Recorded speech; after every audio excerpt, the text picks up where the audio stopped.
Ria Ataide na wala na raw itong balak balikan ang dating asawa na si Zanjo Marudo, matapos ang mga matitinding pangyayaring yumanig sa kanilang relasyon nitong mga nakaraang buwan. Narito ang ulat. Matapos ang mga linggo ng katahimikan at pag-iwas sa mga tanong ng publiko, lumalabas na tila tuluyan ng isinara ni Ria Ataide ang pahina ng kanyang buhay na may kinalaman kay Zanjo Marudo.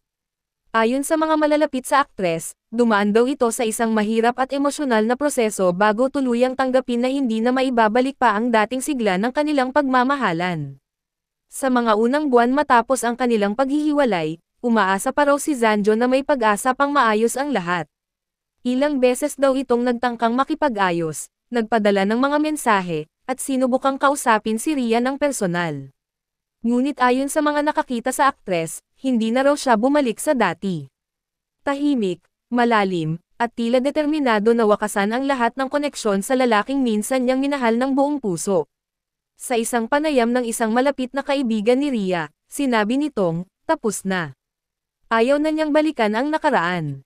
Gusto na niyang tahakin ang bagong simula, mag-isa. Dagdag pa ng kaibigan, natutunan na raw ni Ria na minsan, kahit gaano mo kamahal ang isang tao, darating ang puntong mas pipiliin mong patahimikin ang puso kaysa pilitin ang sakit na hindi na kayang gamutin. Marami ang nagtatanong kung ano nga ba talaga ang ugat ng kanilang tuluyang paghihiwalay. May mga espekulasyong nagkaroon ng mga hindi pagkakaintindihan, pagdududa, at mga isyong personal na hindi na nila nalampasan. Ngunit ayon sa mga nakasaksi, hindi ito basta-basta desisyon para kay Ria. Mahaba raw ang panahon ng kanyang pananahimik, pag-iyak, at pag-iisip bago tuluyang tanggapin na tapos na talaga ang lahat. Habang si Zanjo Marudo naman ay patuloy na nakikitang tila wasak at nagdurusa. Ayon sa mga nakakita sa aktor, madalas daw itong mapag-isa at tahimik sa mga shooting. Hindi raw may kakaila sa kanyang mga mata ang lungkot at pangungulila. Sa mga pagkakataong nababanggit si Ria, agad daw itong nagiging emosyonal at tila pilit na tinatago ang mga luha. Ngunit sa kabila nito, ayon sa mga kaibigan niya, patuloy pa rin daw siyang umaasa, kahit na alam niyang hindi na siya muling babalikan ni Ria. Samantala, si Ria naman ay unti-unting binubuo muli ang kanyang sarili.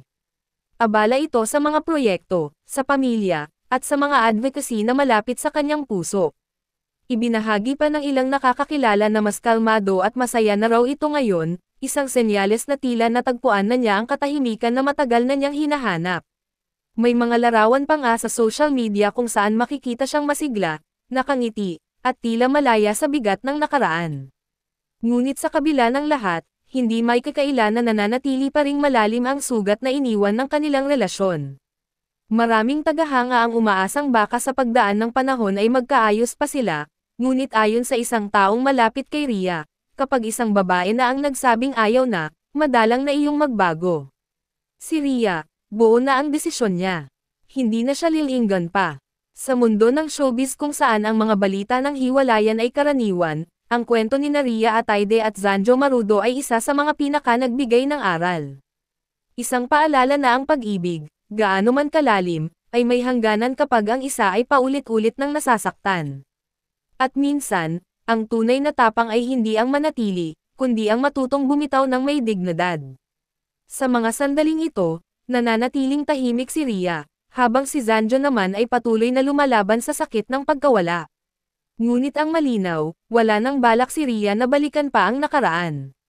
Sa kanyang mga mata, tapos na ang kanilang istorya, at sa bawat hakbang na ginagawa niya ngayon, malinaw na ang hinaharap ay para lamang sa kanya, hindi na para sa kanila. Isang malungkot ngunit matapang na pagtatapos para sa isan.